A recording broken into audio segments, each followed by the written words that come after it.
যে দেশের প্রধানমন্ত্রী মহিলা, স্পিকার মহিলা, সব উচ্চ উচ্চ পদে মহিলা। এই দেশে দর্শকের বিচার আগেও হয়নি, এখনো হবে না। অলরাইট, তাহলে এবার ধর্ষণ নিয়ে ক্ষিপ্ত হয়ে শেখ হাসিনাকে উদ্দেশ্য করে যা বললেন অপু ভাই, শুনলে কিন্তু ডেফিনেটলি আপনি অবাক হবেনই। আর হ্যাঁ, আজকের ভিডিওটি আপনাদের সকলকে রিকোয়েস্ট করব না টেনে একদম শেষ পর্যন্ত দেখার জন্য।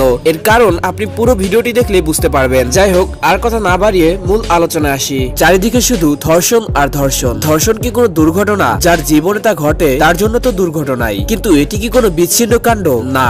বাংলাদেশে বালৎকার একটি অনস্বীকার্য ও অলঙ্ঘনীয় বাস্তবতা। একটি সমাজে যখন দিনে রাতে, প্রতিদিন, প্রতি মাসে, প্রতি বছরে, বছরের পর বছর ধরে শিশু, কিশোরী, তরুণী, প্রৌঢ় এবং এমনকি বৃদ্ধা পর্যন্ত ধর্ষিতা, তখন তার স্বাভাবিক প্রবণতা, মানে ঘটনা অস্বাভাবিক, অমানবিক ও অন্যায় হলেও এই অস্বাভাবিকতাই স্বাভাবিক চরিত্র বলে বিবেচিত হতে বাধ্য।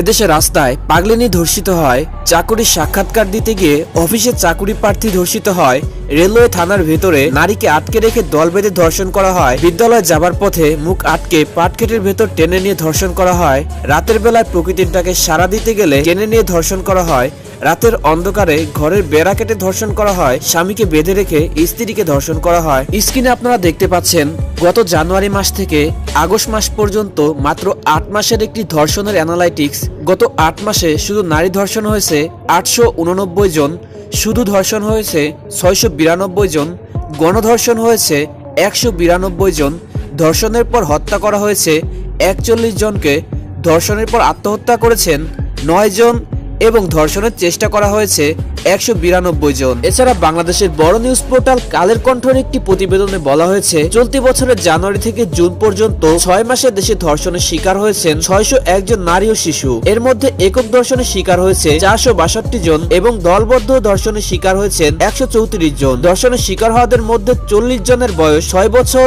এবং 103 জনের বয়স 12 বছরের মধ্যে। এছাড়া ধর্ষণের পর হত্যা করা হয়েছে 37 নারীকে, আর ধর্ষণের পর আত্মহত্যা করেছেন 7 জন নারী। ধর্ষণের চেষ্টা চালানো হয়েছে 126 জন নারীর উপর। সো দর্শক বন্ধুরা, বুঝতেই পারছেন আমাদের বর্তমান দেশের অবস্থা কি রকম। যাই হোক, চলুন আমরা অপুর একটি ভিডিও ক্লিপ দেখে আসি। এই দেশে দর্শকের বিচার আগেও হয়নি, এখনো হবে না, কারণ বিচারকরাই তো দর্শক।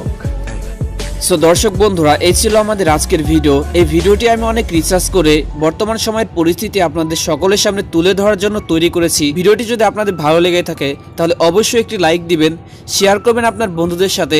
আর হ্যাঁ, আপনি যদি এখন আমাদের চ্যানেলটি সাবস্ক্রাইব না করে থাকেন, সো প্লিজ চ্যানেলটি সাবস্ক্রাইব করে পাশে থাকা বেল বাটনটি বাজিয়ে দিবেন। ধন্যবাদ।